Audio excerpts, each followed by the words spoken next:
அரசியலுக்கு வந்ததுக்கு அப்புறமும் சரி, ஆட்சி அதிகாரத்துக்கு வந்ததுக்கு அப்புறமும் சரி, ஒன்னே ஒன்று சொல்ற, எழுதி வச்சுக்கோங்க. இதுக்கு முன்னாடி இருந்தவங்க மாதிரியோ இல்லை இப்போ இருக்கிறவங்க மாதிரியோ ஊழல் செய்யவே மாட்டான்.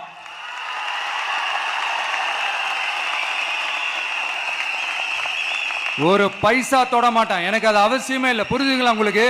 எனக்கு அதை தொட வேண்டிய அவசியமே இல்லை.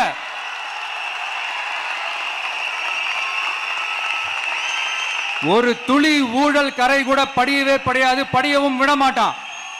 நீங்க கேட்கலாம், இது என்ன சினிமாவா? இதென்ன முதல்வன் படமா? ஒரே நாள் நம்ம இவர் எல்லாத்தையும் கிளீன் பண்ணிடுவாரான்னு நீங்க கேட்கலாம். ஓகே, பிராக்டிகலா அது பாசிபிள் இல்லதான். But it is a process, right? It is a process. இப்படி எதுக்குமே ஆசைப்படாத ஒருத்தன் அரசியலுக்கு வர்றான் அப்படின்னா, அவன் கண்ணு முன்னாடி ஏதாவது ஒரு தப்பு நடக்குது அப்படின்னா, அவன் கண்ணு முன்னாடி ஏதாவது இந்த மாதிரி ஒரு ஊழல் நடக்குது அப்படின்னா, அதை பார்த்துக்கிட்டு அவன் சும்மா இருப்பான்னு நினைக்கிறீங்க?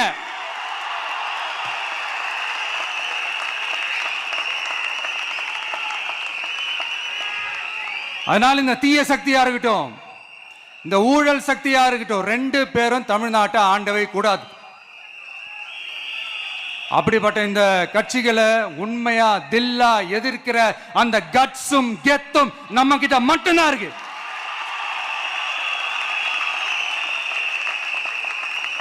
அதனால நீங்க என்ன சூழ்ச்சி நம்ம மேல பண்ணாலும், என்ன அழுத்தம் நீங்க கொடுத்தாலும், இந்த அடங்கி போறதுக்கோ, இந்த அண்டி பொழைக்கிறதுக்கோ, இல்ல இந்த அடிமையா இருக்கிறதுக்கால நாம அரசியலுக்கு வரல.